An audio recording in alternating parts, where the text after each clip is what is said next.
And we are live. Hello, everybody, and welcome to Forever Sports. It is a Friday morning, and we are day out from the final Springbok test of 2025. What a year it's been.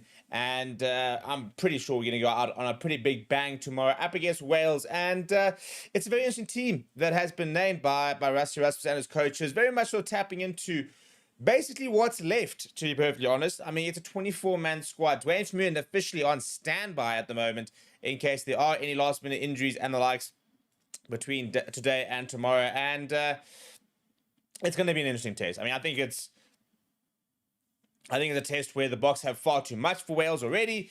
If we start to see cards, for example, if we start to see anything like that start to happen, then it could become an even longer day for Steve Tandy and his men. But the main thing, I suppose, is that we've got a case match.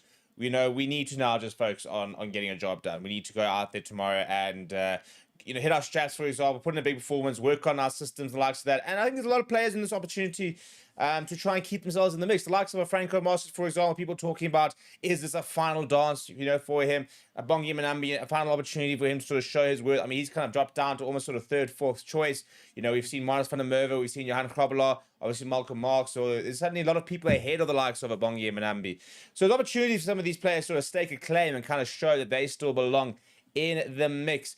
But today I want to talk about the fact that this could potentially be one of the biggest, literally physically biggest Springbok 23s we have ever assembled. And if you look at the backline, for example, that just show, I mean, the shortest person in the backline is obviously Moore van den Berg, who's 174. After that, Sashafai Magomazulu is the shortest player. Him and Damien Williams are basically the same height, 185.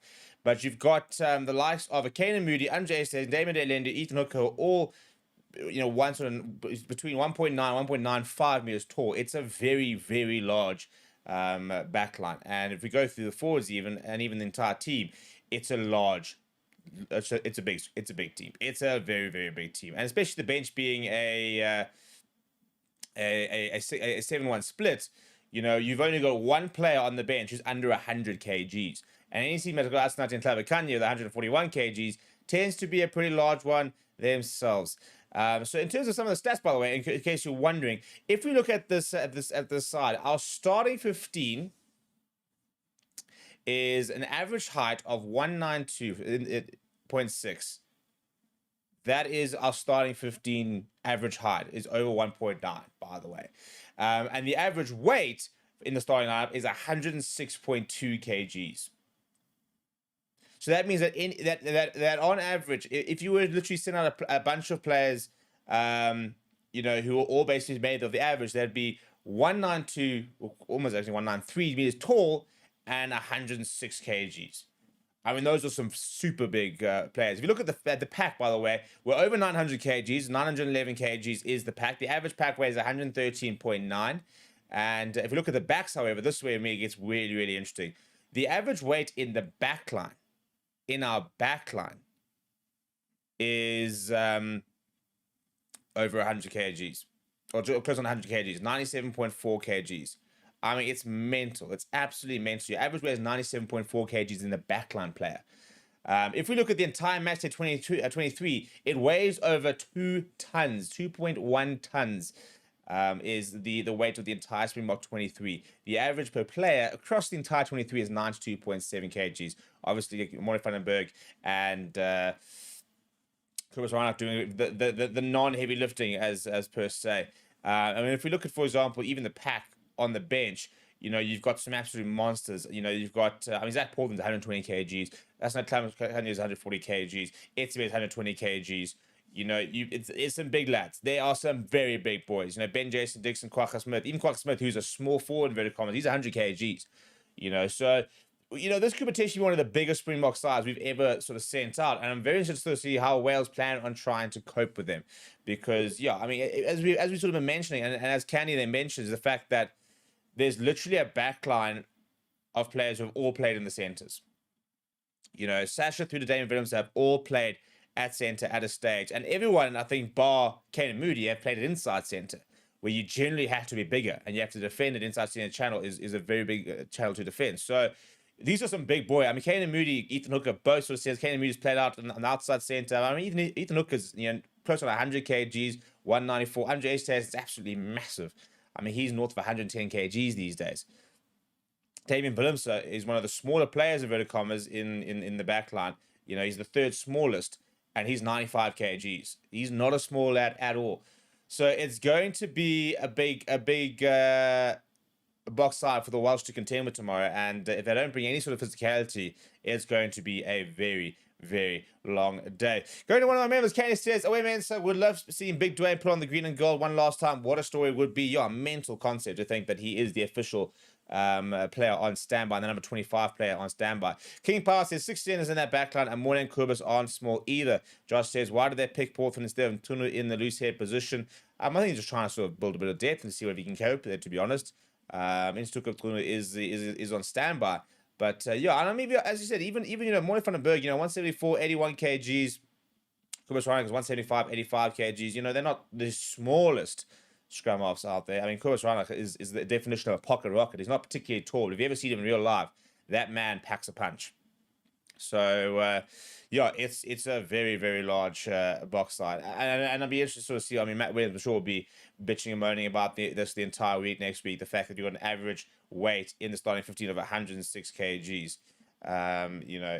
It's a large team. It's a very, very large team. And then you think of some of the big lads coming off the bench. So it's going to be fun. It's going to be fun. I mean, the fact is we've got a team that is over 2 metric tons worth of Springbok.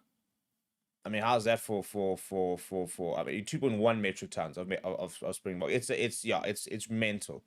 And I was trying to sort of find what the biggest packs we've ever had, for example, and what the biggest teams we've ever had. And it's difficult to find sort of for that. But it's I think in 2025 we had a pack that was 136 kg. I think that was our heaviest pack ever. If we look to that, I think it was that second test.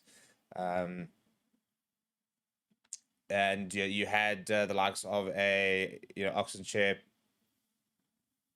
was involved in that. I think that was our heaviest ever pack. If you go back to 2019, for example, we had a pretty large pack with the likes of Frans Boherber, Kitsoff was still around, Malcolm Moss, obviously, Beast Twarera. If you add it, for example, so I mean, this pack could get bigger from a starting pack point of view if you were to have a Tabakanye, for example, ahead of Vilkalo or Frans Boherber. If you had a Luat Yaga ahead of Arun Nokia. If you had a Peter Steph the toy, he's heavier than Franco Masters. So obviously it's not our heaviest ever pack, but it's pretty large. And I think the interesting thing is that if you look at the bench, obviously the 7-1 split, it's a very large bench. As benches go, this is one of the bigger benches we've probably ever had.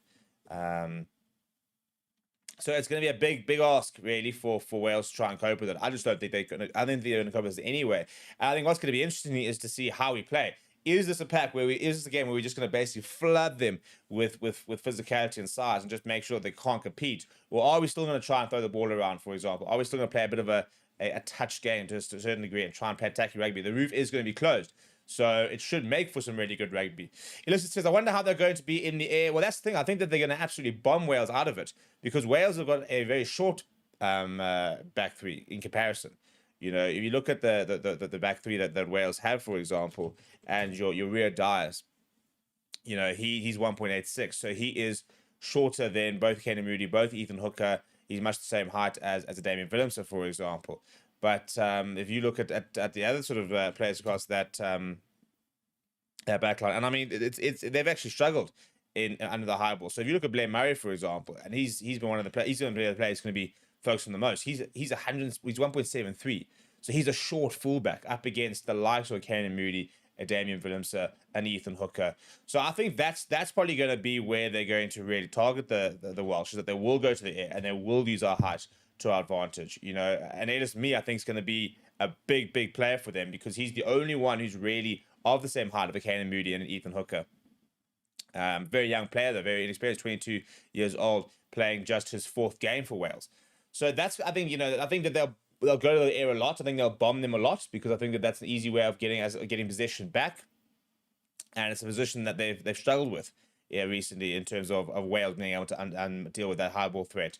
Let's face it. What do you think the game plan will be? Yeah, so I think that we will go to the boot quite a lot. I think we will put a lot of pressure on them, and then I think that we're going to see See us run through them. As Albert says, so Sasha is the smallest in the backline, even he is very physical. Correct. Sasha van Gomezulu is the smallest player, bar Morne van den Berg, in the backline. And we're talking about a guy who's also played at inside center and coped at inside center. You know, he's 90 kgs and 1.85 meters tall. He's not a small player at all, and he is the smallest in amongst that backline.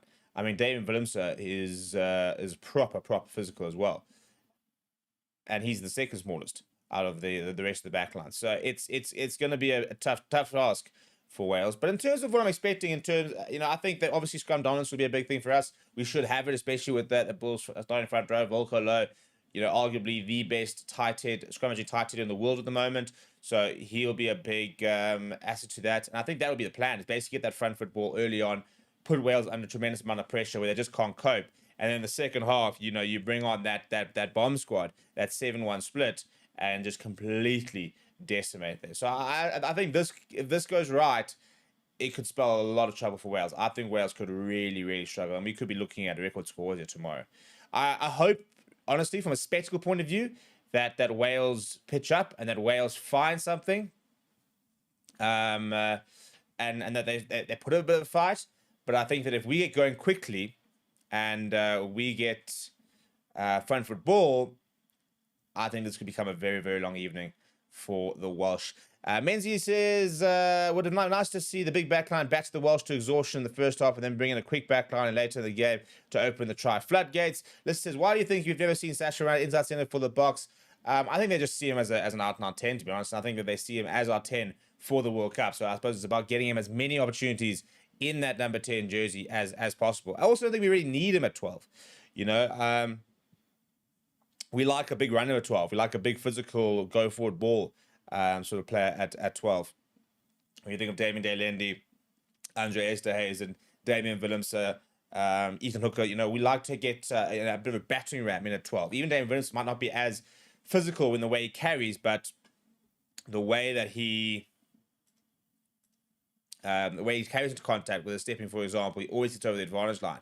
And I don't think Sasha would be able to affect the game in the same way. I mean, we might see it in the future, for example. There's no telling what happens, but he's going to play his 19th game, and that's what's so important. We've managed to really get him up to basically 20 caps, which means that add another 10 odd next year, he'll go into the World Cup with close on to 40 caps at this stage, which is the main thing that we've been trying to do. We're talking about generational talent, and that's why I think next week we'll be able to look at it a bit more with regards to how we are kind of building our team towards the World Cup. But if you look at sort of the new faces, Ethan Hooker, for example, is playing his 8th game this weekend. Kenny Moo's over 20 caps. Morne van den Berg is going to play his 6th game. I think he's somebody that probably needs a bit more game time next year if he's going to go to the World Cup potentially. But Ronald Kier, for example, is playing his 18th cap. So he's also going to be closer to a 30 cap margin, probably about 30, 35 caps going into the next World Cup. Jean Klein, if he goes to the next World Cup, he's only got 8 caps, but he has played international rugby before. Johan Kovalar, he's going to get his 8th cap this weekend. Zach Porter and Asana Klabakanya both have 2 caps. So those are players, obviously we have to wait and see exactly what's going to happen with the Klabakanya. But those are players we need to get caps into. But we've definitely built nicely. When you think of Ruan Okia, Safan Gomezulu, Ethan Hooker will be over 20 odd by the time we get to the World Cup. And that's the big thing. Rassie spoke about the fact that going into a World Cup, you want to make, you want to have everybody around that sort of 20 cap margin, or at least sort of 20 caps. And the only players right there now who are far away from that is, Morne van den Berg, Jean Klein, Asnat Klabakanya, Zach Portland, Ben Jason Dixon. And those are players who are, I think, quite on the sort of fringes of the likes, Ethan Hooker. But there's plenty of time, to find 13 games, for example, for Ethan Hooker, when you think that we've got 6 before the World Cup in 2026. Plus, so we've got next year, we've going to have 6 in the Autumn Nations Series, 4 versus the All Blacks, so that's 10. So we're looking at about 11, 12 games next year. So I think Ethan Hooker should probably get 5 or 6 of them, hopefully. So, this time next year, he's probably sitting at about 13, 14 games. And then he can probably get 2 or 3. So he'll be close to that 20 cap margin by the time we go to the next World Cup. Obviously, our big problem is next year, we're only going to play probably about 11, 12 games versus 15 plus the Barbarians game this year. We've really been able to get people onto the park, and we've really been able to give people opportunities. But also, you know, these players will obviously get a lot of opportunity at domestic level, and they're playing a lot more rugby at a higher standard than ever before, which is really good to see. Jason says our backline isn't just big; they have some proper gas as well. Well, this is the thing. Also, you know, you look at you know our two, you know, wings, and the Ethan Hooker and Caden Moody. There's a lot of pace. I mean, Caden Moody recently, for example, obviously during Italy, gave him the outside, gave him the goose step. You look at Ethan Hooker and that counter-attacking sort of try he set up against the All Blacks. Williams is rapid. Damien Delende is not slow. Andre Estev's got a good turn of pace. Sash is quick. Kubas Runner coming off the bench is quick. So, yeah, and it's also, I think it's a very handy skill set in Ethan Hooker and Caden Moody. They've got kind of the complete game, really. Good under the high ball, decent set of hands as well. Candy says, Wales need George North to come back. It's literally exactly the kind of person they need. Albert saying, I hope there will be a big crowd. And then saying, Andre the Giant makes George North look small. Look, to be fair, as Candy says, Andre Lestez makes everyone look small. He's 116 kgs. I've stood next to him, and he's huge. I mean, he's basically... He's one of the players. He looks like a forward. When you go to check him in training, the likes of that, he looks like a forward. But he's more or less. I mean, he's pretty much my size, except probably a slightly better conditioned.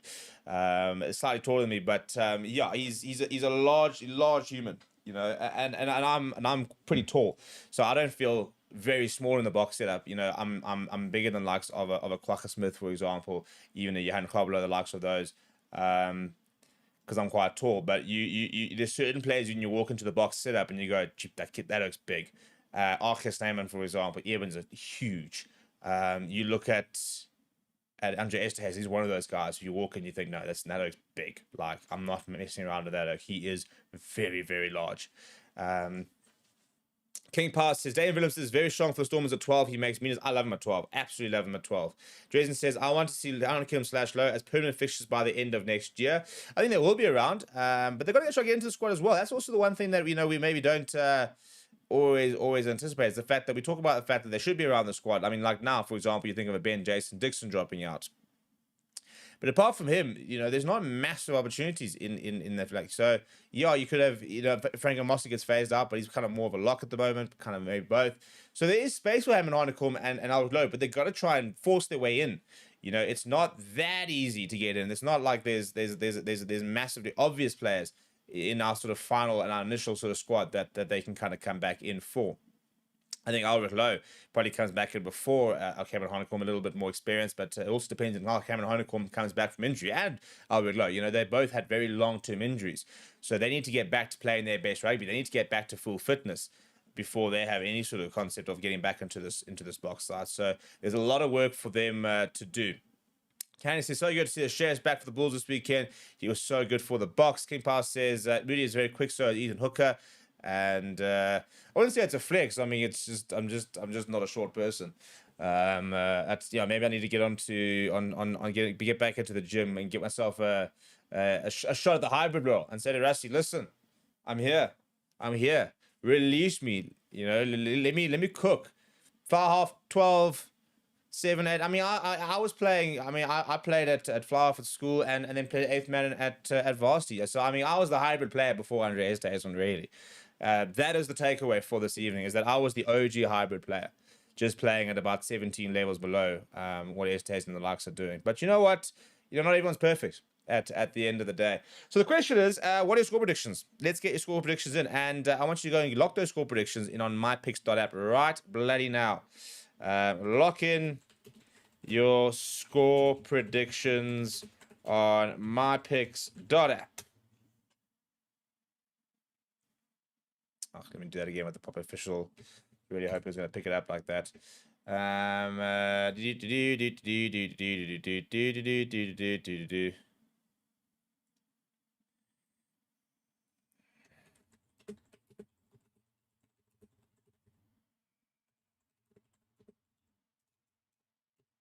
Right, so go into mypicks.app and lock in your score prediction. In fact, why don't I lock in my score prediction? Shall we? Let's go and lock in my score prediction. You guys can lock in your score predictions. And there's 70 people watching, so I'm expecting to see 70 score predictions on the MyPicks. And I can see if you guys are making your score predictions, by the way. So go into MyPicks right now, all you people. And let's go lock into our score prediction, shall we? I actually do a lot of predict. I need to predict my URC games tonight. I need to predict this game. There's a lot of there's a lot to do from that regard.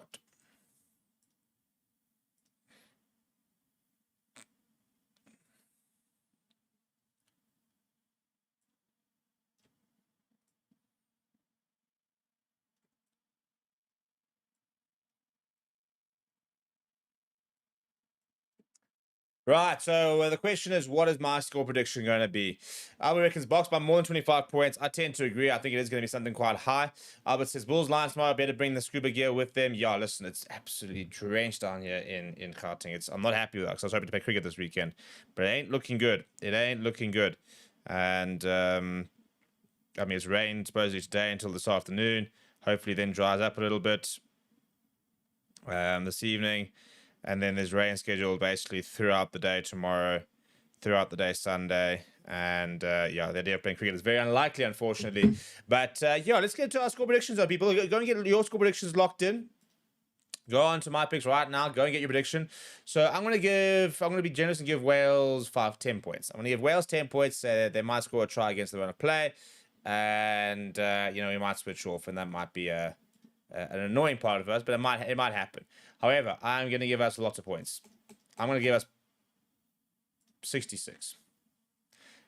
I'm going to be bold here. I've got to be bold. I have to be bold. It's the last opportunity to kind of go big. I've got to be bold here, and I'm going to go 66 points to 10. It's a huge crowd. It's a massive crowd to go that big, but I just generally don't see how Wales cope with this. I think that there's just too much in it. There's a lot to go with. So I'm going to lock in those as my official score, 66 points to 10. That's where I'm at. It's a wild one, but you know what? This is what we've got so far. 5.3% of predicting a Wales win. Shout out to the Welsh fans for backing that. That's where we are. The average score, 48 points to 14. So go and get your predictions locked in, people, and make sure that you've gotten that sorted. Make sure you get your URC predictions locked in. That all happens tonight. We've got a top of the table clash, in fact. I think is it tonight? Stormers versus Munster? I think it's tomorrow. Yeah, it's tomorrow. Yeah, Stormers versus Munster, 7:30. That should be a great game. But Bulls versus Lions tomorrow at 2 o'clock. Hopefully the weather plays its part. Zebra versus Cardiff tomorrow at 3 o'clock. Tonight's Dragons versus Leinster, 10:15. Should be a pretty straightforward game, I think, for Leinster. And the other game this evening, Ulster versus Benetton. Sharks playing Connacht tomorrow at 10:15, late game. Nothing on Sunday. And then we break for a while because they've got EPCR Champions Cup and the EPCR Challenge Cup, which we have created leagues for on mypicks.app. So make sure you go and join those leagues so you can go and predict your Champions Cup games, your Challenge Cup games, for example. And yeah, just generally go and try and support the platform because we need you guys' help to do it and to try and grow up to over 500 users. We want to try and get up to 1,000 users by the end of the year. Jason says, I'm upset that we won't have our full team for Munster this weekend, but what can you do? We still have lots of talent in the Stormers, but it's going to be tough over there. Yeah, I mean, to be fair, Munster did at least they don't have Jean Klein, but I'm surprised they allowed Jean Klein to go out. But yeah, obviously a lot of players missing from a Stormers' point of view. Your Zachary Porthans, Sashfai Mngomezulu, Kobus Reinach, Damian Willems. Who else are you missing? Ben Jason Dixon. Important players for Stormers. Even the Lions, for example, missing Asnad and Klabakanya is a big miss. Obviously, Moy van den Berg as well, but it's a position we can kind of afford to have. Bulls will not have Ruan Okiel, the entire front row, or Kanan Moody, so that's a pretty big miss for them. And Sharks won't have, Sia Khaleesi, Andre Esterhazen, Ethan Hooker, Bongi Benambi, Ntukunkunu, or Bulls also won't have Malcolm and Staden.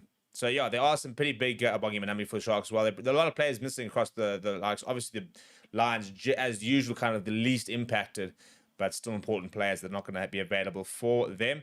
Listen, says Damian Willems is so good right now that people aren't even talking about Fussy. It's true, when you think, especially that people are saying, it's funny how things change. You go back to sort of June, July, and people were sort of saying that, Damian Willems doesn't get back to the team. And I said, absolutely no chance. I said, right now, Damian Willems is still my number one choice at 15. And until he comes from the backs into the box and struggles, for example, he gets outplayed at that level, I was always going to back him. And now, the way he's played, I think he's kind of reminded everybody that, I play Fussy's world class, but Damian Willems is the best 15 in the world on his day, with the likes of Thomas Ramos. And I think he's reminded everybody of that in the last few months, which is good, and I mean, he was under a bit of pressure, to come back and kind of improve himself. He took a bit wild going at the Stormers, but again, he was kind of out for a year, so it does happen. And you've got to be able to give these players an opportunity to get back to full fitness, to get back to full form. And that's sometimes take a while. So in terms of so going to the players missing, it took a so I mean, if you look at the Stormers, for example, if they had all their players, and took a would have come back into that mix. You would have had